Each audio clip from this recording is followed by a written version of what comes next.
We had an excellent question from our friend John about using the task engine for what it's for, right? Like I had some stuff happen.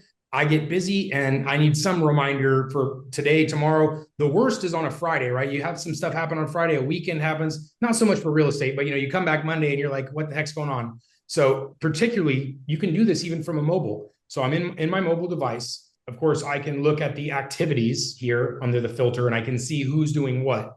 From there, I could actually, like I can see here, someone named Ashley, I won't read the last name.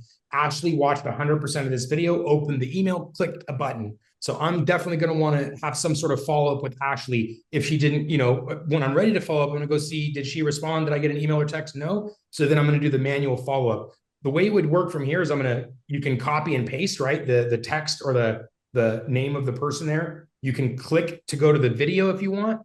But most importantly, right here, I can go to under CRM, tasks is right there. So click the task button, and then you're going to see your existing tasks, but there's also a plus right here to create the new one. So you just say, follow, call these people, text these people, whatever your sort of idea is. The name of the task should be relevant, and so you can see it and say, oh yeah, I got to do that.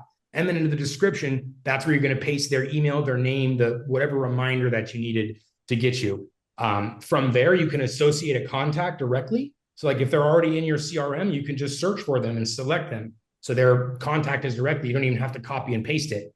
If there was something to do with a video, hey, go edit this video, go do something with the video. There's an associated video.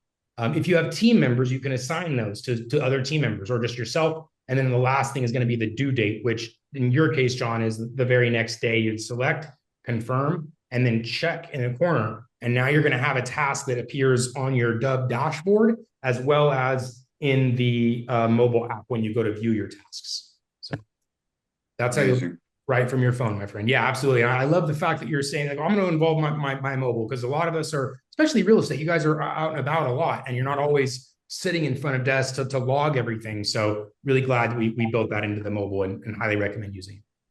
Good. Thanks, John.